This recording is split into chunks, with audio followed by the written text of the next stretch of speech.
Have you ever wondered what it feels like to be noticed when no one else sees you? To have someone care about your struggles when you've given up hope? This is a true story, not of fame or fortune, but of kindness, connection, and the power of small gestures.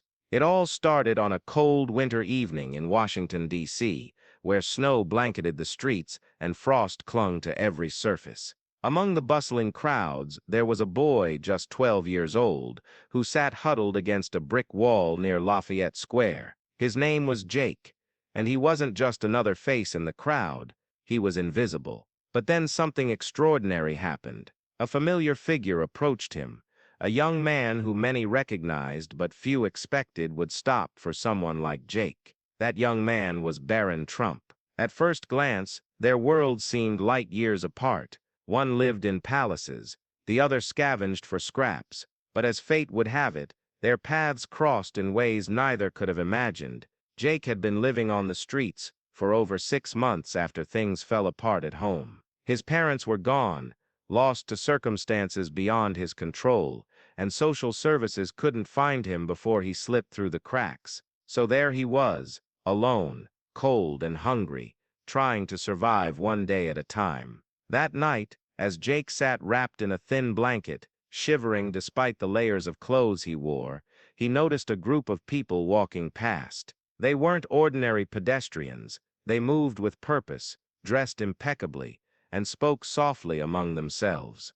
At the center of the group was a boy around Jake's age. He looked different, not because of his clothes or the way he carried himself, but because of something else entirely: curiosity. The boy paused mid-step, his gaze locking onto Jake. For a moment, it felt like time stood still. The bustling city faded into the background, leaving only two boys, the rich and the poor, staring at each other across an invisible divide. "Who is that?" Barron asked, pointing toward Jake. His security detail hesitated, unsure how to respond.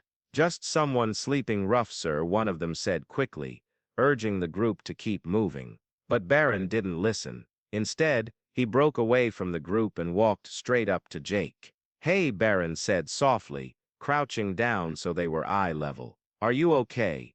Jake blinked, stunned by the question. No one ever stopped to ask if he was okay. Most people avoided looking at him altogether. "I'm fine," Jake muttered, pulling the blanket tighter around himself. It was a lie, of course, but admitting the truth seemed too risky. Barron frowned, clearly unconvinced. "You don't look fine, you're freezing." And just like that, the barrier between them began to crumble. Barron reached into his coat pocket and pulled out a small leather wallet. From it, he extracted a crisp $100 bill and handed it to Jake without hesitation. "Here," Barron said simply. "Get yourself something warm to eat." Jake stared at the money in disbelief. It was more than he'd seen in weeks, but instead of taking it, he shook his head. "I can't take that," he mumbled, embarrassed by his own refusal. "Why not?" Barron asked, genuinely confused. "It's just money. You need it more than I do." "It's not about needing it," Jake replied quietly. "It's about being owed nothing. I don't want charity." For a moment, Barron looked taken aback. Then slowly a smile spread across his face. "You know what? That's fair. How about this? I'll buy you dinner instead. My treat." Before Jake could protest further, Barron stood up and gestured for him to follow. The security team exchanged nervous glances but followed orders, trailing behind as Barron led Jake to a nearby diner. Inside, the contrast between their lives became even clearer. While Barron ordered steak and lobster with ease, Jake hesitated over the menu, unsure if he should even be there. Yet, as they ate together, something remarkable happened. They talked. Real talk. Not about wealth or politics, but about dreams, fears, and hopes for the future. As the night wore on, Barron learned things about Jake that no one else had bothered to discover. He heard about Jake's love for drawing, his dream of becoming an artist, and the pain of losing everything so suddenly. In return, Jake listened as Barron shared stories of his own struggles, of feeling isolated despite having everything anyone could ever want. But as the evening came to an end, Barron made a decision that would change everything. Reaching into his bag, He pulled out a sleek notebook and pen. "Here," Barron said, pressing them into Jake's hands. "This is for you. Write down your ideas, sketch your art, whatever you want. And remember, people care about you, even if they don't always show it." Jake nodded, clutching the gifts tightly, but little did he know, Barron wasn't done yet. As they parted ways, Barron left behind something far greater than words or objects. The next morning, Jake woke up in his usual spot by the wall, clutching the notebook Barron had given him. For the first time in months, he felt a flicker of hope, but that feeling didn't last long. As the day went on, rumors began to spread among the other street kids and homeless individuals. Word got out about what had happened the night before, how a boy from the White House had stopped to help one of their own. Some were jealous, others suspicious. A few even accused Jake of making it all up. "Why would someone like him care about someone like us?" one girl sneered, her voice laced with bitterness. Jake tried to ignore the whispers, focusing instead on filling the pages of his new notebook with sketches and notes. But deep down, doubt crept in. Was Barron's kindness genuine, or was it just another fleeting moment of pity? That evening, as Jake flipped through the notebook, he noticed something strange. On the inside cover, there was a small piece of paper tucked away. Curious, he unfolded it and read the message scrawled across its surface. "If you ever need anything, call this number. I mean it." Below the note was a phone number and a name, Barron Trump. At first, Jake thought it might be a prank. Why would the son of a president give out his personal contact information to a homeless kid? Yet, something told him it was real. The handwriting matched the way Barron had signed his name during dinner. Torn between fear and curiosity, Jake decided to test the waters. Using a public payphone nearby, he dialed the number hesitantly. To his shock, the line rang twice before someone picked up. "Hello?" came a familiar voice. It's me," Jake stammered. "Jake," there was a pause on the other end, followed by a warm laugh. "I knew you'd call eventually. What's up?" Relief washed over Jake as he realized Barron wasn't joking around. Still, he hesitated to ask for too much.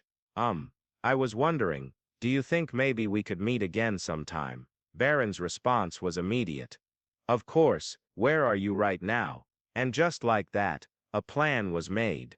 But unbeknownst to both boys, their reunion wouldn't go unnoticed, and the consequences would ripple far beyond either of them. A few days later, Jake found himself standing outside the gates of a grand mansion on the outskirts of Washington, D.C. It wasn't the White House, but it was close enough to make him feel out of place. His heart pounded as he hesitated, wondering if he really belonged here. But then Barron appeared, bounding down the steps with a grin that instantly put Jake at ease. "You made it," Barron exclaimed, pulling him inside before he could change his mind. Over the next few hours, Jake experienced things he'd never dreamed possible. They played video games in a room filled with state-of-the-art consoles, ate pizza delivered by chefs, and even explored an art studio stocked with every supply imaginable. For the first time in months, Jake forgot about the cold, the hunger, and the loneliness. He felt normal. As the sun began to set, Barron led Jake to a quiet corner of the house where a large desk stood. On top of the desk was a stack of papers and a laptop. "What's this?" Jake asked, intrigued. "It's my dad's work," Barron explained. "He's always busy writing speeches or reading reports. But I thought maybe you could use this space for your art." Jake stared at him, speechless. "You'd let me use your dad's office?" Barron shrugged. "Why not? It's just a room. Besides, I think you deserve better than a notebook and a payphone." Tears welled up in Jake's eyes as he realized the depth of Barron's kindness. It wasn't just about money or resources, it was about seeing someone who others had overlooked and believing in them anyway. But just as Jake was about to thank him, the door burst open, and a man in a suit entered the room. His expression hardened as he took in the scene before him. "Barron, who is this boy?" the man demanded, his voice sharp. Before Barron could answer, another figure appeared behind the man, a tall, imposing woman with piercing eyes. She glanced at Jake, then back at Barron, her face unreadable. "This is Jake," Barron said firmly. "He's my friend." The woman stepped forward, studying Jake closely. "Friendship is important," she said finally, her tone softening slightly. "But there are rules, Barron, rules we must all follow." Jake froze, sensing the tension in the air. What did she mean by rules? And what would happen now? The days that followed were a blur for Jake. He was invited to stay at the mansion temporarily, while arrangements were made to help him get back on his feet. Social workers came and went, asking questions about his past, his family, and his future plans. For the first time in months, Jake felt like he had a chance, a real shot at turning his life around. Barron became more than just a friend, he became a lifeline.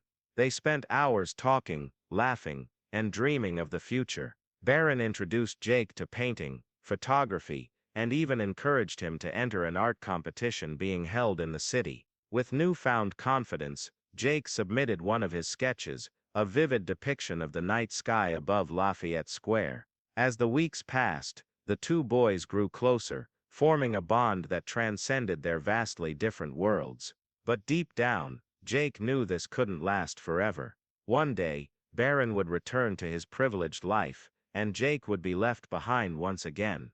That day came sooner than expected. One evening, as they sat together in the art studio, Barron handed Jake a small envelope. "Open it," he urged, his voice tinged with emotion. Inside was a letter addressed to Jake. It read, "Dear Jake, thank you for reminding me what truly matters in life: kindness, friendship, and believing in others. I hope you know how special you are, and how much impact you've had on me. Keep creating, keep dreaming, and never stop fighting for your dreams. Whatever happens next, remember you're not alone." Signed, Barron. Tears streamed down Jake's face as he finished reading. Before he could say anything, Barron added, "And here's something else." He pulled out a small keychain from his pocket and placed it in Jake's hand. Attached to it was a tiny golden key. "This is for when you need me. No matter where I am, this key will always open a door to me." Jake nodded, overwhelmed by the gesture, but as Barron prepared to leave, he turned to Jake one last time. "Promise me you'll keep going, okay? The world needs your art." With those words, Barron walked out of the room, and out of Jake's immediate life. Fast forward a year later, and Jake's life had changed dramatically. Thanks to the support system put in place during his time at the mansion, he now lived in a foster home and attended school regularly. His art flourished, and he won first place in the citywide competition, earning recognition and opportunities he'd never imagined possible. But the most surprising turn of events came during the awards ceremony. As Jake stood on stage accepting his prize, a familiar figure appeared in the audience. Barron Trump smiled up at him, holding up the same golden keychain he'd given Jake all those months ago. In that moment, Jake realized something profound. Sometimes, the smallest acts of kindness can leave the biggest impact. And though their worlds might still seem distant, the connection between them remained unbreakable. As the crowd erupted in applause, Jake whispered softly to himself, "Thank you, Barron, for everything.